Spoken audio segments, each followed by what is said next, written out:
मैं देव हूँ। आज मैं आपको जो कहानी सुनाने जा रहा हूँ उसकी शुरुआत आज से 5.5 साल पहले हुई थी। यह कहानी इफ़्को गार्डन की है, जहाँ यह है हार्दिक और ये कृपाली। आज इनको ही एक दूसरे को पसंद करना है, पर किसने किसको पसंद किया यह तो आज तक कोई पता नहीं लगा पाया। यह एक दूसरे को देखने की बात थी, ना कि ओकेजनली मिलने की बात थी। पर हार्दिक तो आधे चक्कर में ही मोहित हो गया और हाँ कर बैठा। बस वहीं से शुरू होती है ये अंजार और कंडला वालों की कहानी। किसे पता था कि पहली बार कंडला वालों के यहाँ हार्दिक, तपन, सनी और जुगल को पूरी, साग, ढोकला, खम्मन खाने का मौका मिलेगा। अच्छा था मैं उस समय नहीं गया। और फिर आया वो दिन जब सोचते सोचते हार्दिक और कृपाली की रिंग सेरेमनी का दिन आ गया।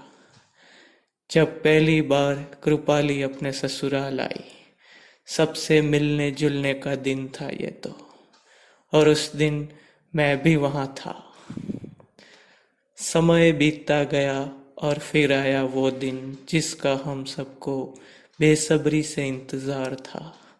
हार्दिक और कृपाली के विवाह का दिन, जब वर राजा के साथ उनके माता पिता और सारे सगे संबंधी सज धज कर आए थे। और जब हार्दिक ने कृपाली को देखा तो वो फूला ना समाया। फेरे हुए, रस्में हुई और फिर भोजन भी हुआ, और इसका लाभ तो मैंने भी उठाया था।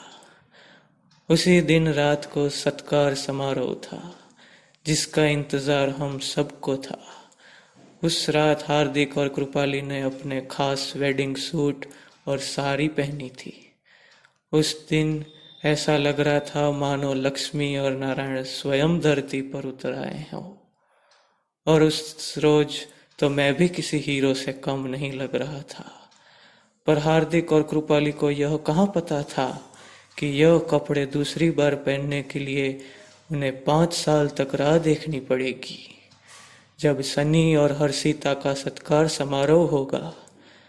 पर उससे पहले कि मैं आपको वो 5 साल बाद के चित्र बताऊं, मैं आपको पहले सनी और हर्षिता की सगाई के चित्र दिखाना चाहता हूँ।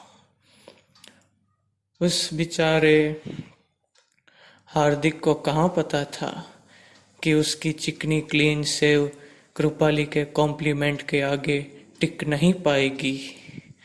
तभी तो 5 साल बाद सनी की शादी में भी दाढ़ी नहीं की, और ना ही उसके सत्कार समारोह में। उसके सूट को कहाँ पता था कि जिस हार्दिक ने उसे 5 साल पहले पहना था, वो अब ना तो चश्मे पहनता है और ना ही क्लीन शेव रखता है। पर यह बात तो मेरे और आपकी नहीं है, बल्कि यह तो जश्न का दिन है, जब हार्दिक और कृपाली ने अपने लग्न जीवन के 5 साल पूरे कर लिए हैं।